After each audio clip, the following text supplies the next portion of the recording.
"Do you want to be made well?" Jesus asked the man who had been living as an invalid for 38 years, "Do you want to be well?" Usually, people were begging Jesus to heal them, to cure them from whatever illness had taken hold. Mary and Martha sent word to Jesus to heal their brother. Blind Bartimaeus yelled to Jesus from the crowd. A paralyzed man's friends climbed up on a thatched roof, pulled back the bound grasses, and lowered the man down to Jesus. The father of a boy who had seizures begged Jesus to do what his disciples could not do.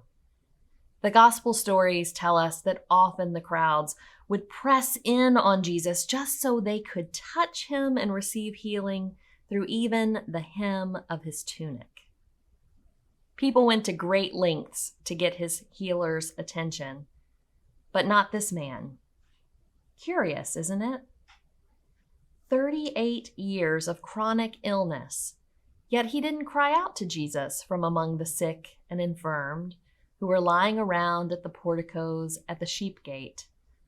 He had no friends to bring him to Jesus, no parent to beg on his behalf. He didn't seek out Jesus at all, but rather, Jesus sought him out, asking, "Do you want to be made well?" The answer seems obvious. Of course he wants to be made well. Why else would he even be there? Curious indeed. The desire for healing is the obvious reason so many were gathered in that place that day. For the crowd of people suffering from illnesses, their last and desperate hope for healing was found in the pool at the sheep gate.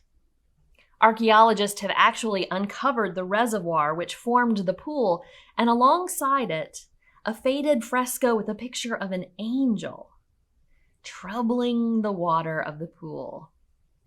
You see, there was a legend, and the story goes that an angel would periodically come down from above and stir up the water.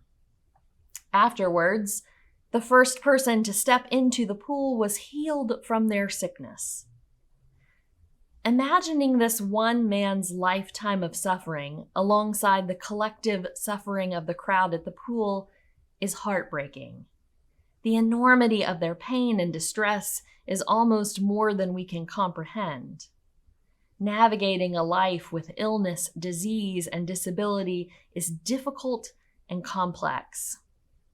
From our own frames of reference, we feel for their pain. But we don't just sympathize with them, our hearts also break for the injustice of their situation. They are essentially in a large waiting room looking for signs of the water moving in the pool and then racing against the others to get to the pool first, to secure their own healing over and above anyone else's healing. There is no justice in such a system. Call me a skeptic, but this seems like a scam. The legend says it was an angel who would trouble the waters and make them ripe for healing, but only for the lucky one. But there is nothing holy about this scheme. And Jesus bypasses it entirely, which makes me suspect that this healing is about more than only the one man's healing. Jesus approaches the man asking, "Do you want to be made well?" And the man lays out the helplessness and the hopelessness of his situation. He answers Jesus saying, "I don't have anybody to put me in the pool, and when I try to get there on my own, somebody else just passes me by and gets there first." I guess he kind of indirectly answers Jesus' question.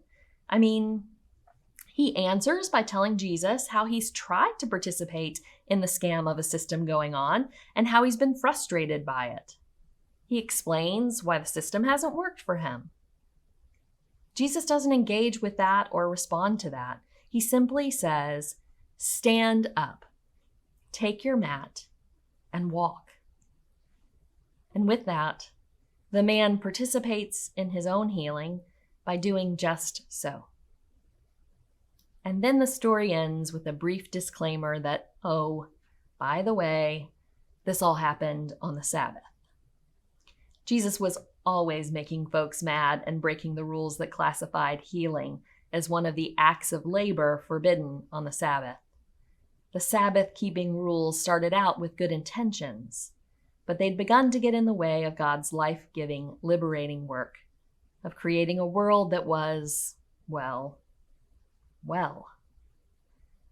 The rules were elevated above the people, and Jesus was always siding with the people over the systems, especially systems that kept them down.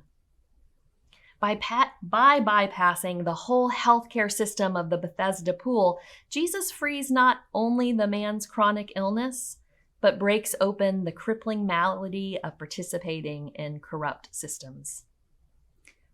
Walter Brueggemann describes the symbolism of Jesus' actions, calling it the prophetic task to maintain a destabilizing presence so that the system is not equated with reality, so that alternatives are thinkable, so that absolute claims of the system can be critiqued. It's a miracle that the man is able to take up his mat and walk after being ill for so many years.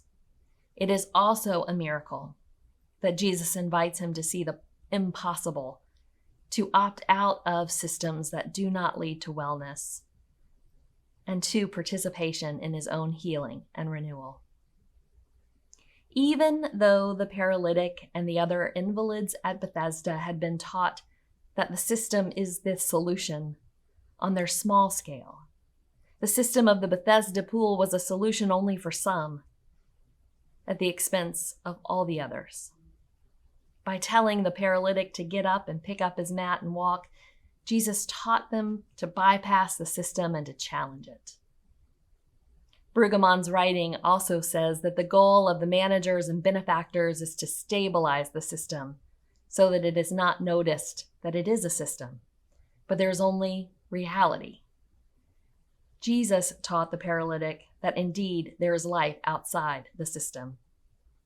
We could use some holy imagination in our own lives. The Bethesda story reminds us of the fact that social and economic systems meant to assist the needy often keep them in poverty. In May of 2018, the United Nations released a report on the state of poverty in the U.S., very harshly criticizing its current policies. The report said that for almost 5 decades, the overall policy response has been neglectful at best. But the policies pursued over the past year seem deliberately designed to remove basic protections from the poorest, punish those who are not in employment, and to make even basic health care into a privilege to be earned, rather than a right of citizenship. That UN report stated that 40 million Americans live in poverty, that 18.5 million live in extreme poverty, and that 5.3 million Americans live in third world conditions of absolute poverty. That was 2018. I can only imagine what a global pandemic has done to those numbers. Chris Campbell, in his book, The Word Before the Powers, wonders that if one of the ways the principalities and powers, the systems of domination, keep us under their thumb is by keeping us busy and tired and diverted. We become numbed to the call of Jesus Christ to serve God and to serve the hurting because we don't have time. We come home after work and collapse in front of the TV until it's time to go to bed and repeat the process all over again and again. Weekends are when we want to get out of town or do something else, so we live life to the minimum. And we say we want to change when we actually want to remain the same, but we want to feel better about it. Could he be onto something? We know that to get up and follow Jesus will involve us in people's lives in ways we're not sure we want.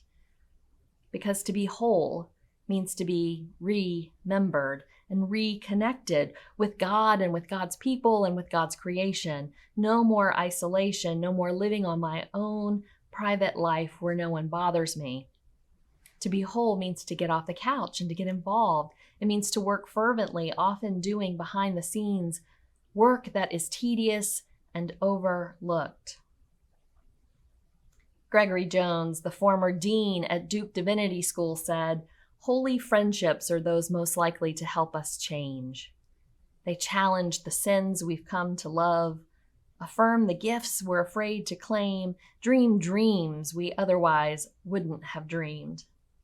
We are made well in community, among holy friends who help us when we haven't the foggiest notion of what well looks like anymore.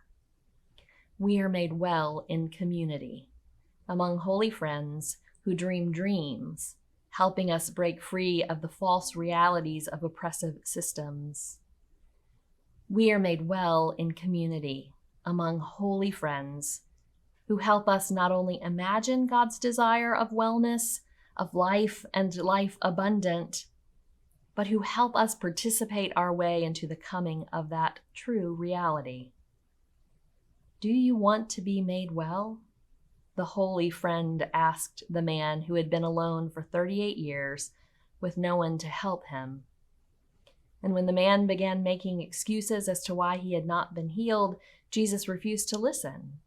He told him to stand. May we too be made well by the healing power of Jesus. Amen.